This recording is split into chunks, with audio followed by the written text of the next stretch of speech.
Good day everyone. I hope you're doing good and doing great today. Ito na nga sa oras na to ay nakababa na kami ng eroplano from Manila to Japan. So nandito na kami sa time na to sa Japan or ang tinatawag na Narita Airport. Ayan si Miss Cha. Dito sa Japan, meron silang mahabang parang escalator. Ayan. Si Ma'am Lizelle at ang kanyang asawa, si Ma'am Cha. Ayan. Pababa na kami.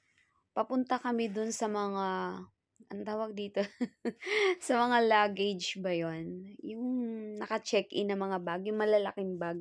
Kasi yung hawak lang namin mga bag dito ngayon ay hand carry. Ayan, mga hand carry. Ito yung mga hand carry bags kasi nilalagay siya sa itaas ng eroplano, ay itaas talaga, no? Sa lagayan dun sa taas, sa ibabaw ng upuan. So, ayan. Picture muna bago sumakay. Ayan, pababa na kami ng escalator. Ayan. Ang tibay ni Ma'am Lizelle, ano, naka-t-shirt lang. Naka-t-shirt sa Japan. Walang jacket. Panalo. Oh, hindi giniginaw. Hindi siya giniginaw. Eto na, kinuha na namin yung mga luggage namin. Ayan, pinakita pa yung passport no? Ayan, dalawa yung bag ko. Ayan si Sir Alexis at ang kanyang 2-year-old daughter na si Tisha. Si Ma'am Ira, kanyang misis. At si Zian, 8 years old, ang kanyang panganay. Ayan, nakita-kita kami sa airport.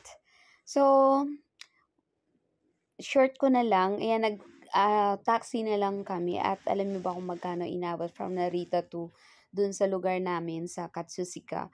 Ano siya? 29,000 yen. Ito, hinahanap na namin sa mga time na to yung lugar. So, naligaw-ligaw kami kasi, kumbaga dun lang sa area na yun, paikot-ikot kami. So, kagandahan lang talaga kasi may mga cellphone na, may mga Google, ganun. So, madali naman din siyang natuntun. Hindi lang talaga namin na natumbok yung talagang house. Ayan, nakarating na rin kami dito. At siya nga pala, pakita ko sa inyo. Ayan, ito yung tinatawag na Airbnb. Para siyang bahay. Talagang magiging komportable ka kasi unlike hotel. Sa hotel kasi, lang di numero yung kilos mo doon. Dito, para kang ariin mong bahay mo ba to? Ayan. Dito tinan mo pag akit mo pala may CR na. Sa baba din may CR. So, dito sa amin, sa taas, swerte lang namin kasi nandito kami sa taas.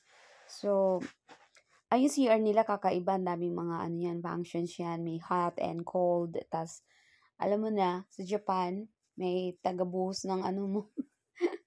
Ayan. Sliding door siya.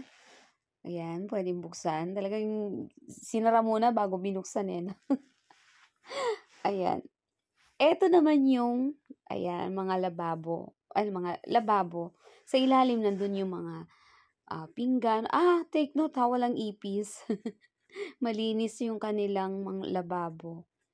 Ayan. Tapos merong electric na lutuan. Ayan, merong meron ng mga pagkain kasi late ko na to na videohan. Ayan. Ito yung maliit na lamesa. May ref din. Ayan. Binalik no? Ayan. Segregated yung nabubulok at di nabubulok. O, tingnan natin. Ayan na. May laman na rin yung may laman na rin yung ref. Ayan, wala pang laman. Ayan. O, yan, may mga nakatira na. Ayan yung mga bag. So, nandyan lang siya. Kasi medyo, hindi nakasya dun sa loob. Hindi na makakagilus pagka nilagay mo pa yung bag sa loob. At kagandahan dito, merong washing machine kung gusto mong maglaba. Ayan. Kaso nga lang, hindi ko alam kung paano gamitin. Kaya dito na lang ako naglalaba sa lababo. May hot and cold. Ayan. Pag ginanon mo, hot siya.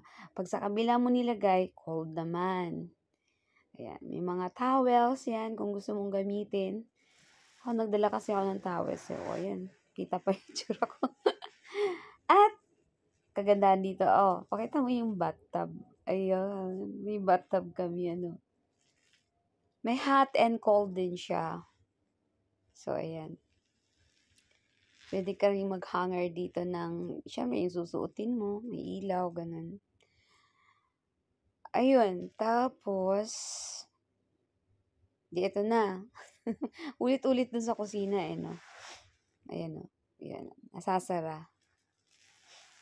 Dito naman sa labasan, ayan, parang terrace eh, no? Pero hindi siya terrace talaga. Labahan to, ay anuhan to, sampayan. Ayan. Ayan. Pinakita pa yung lock eh, no? Ayan. Nilock na muna. Hindi pinakita yung loob. Ayan. Ay, ba't ganun? Ulit-ulit sa loob. Pinakita ulit yung lamesa. Ang kulit. Ayan, mga baso. Mga baso. Ayan. Meron nga palang ano. Ayan o, yung aircon doon. Lamig. Init ang lalabas siya, hindi lamig. Pinapakita ko lang bagong linis ko. Naglinis kami ng sahig. Kasi kailangan laging malinis para masaya. Ayan. So, yun, may bubong, may ilaw. Balik ulit tayo sa labas. Ayos yung editing ko, ano. Ayan, magsasampay ka, maglalaba. Yun, mainit, may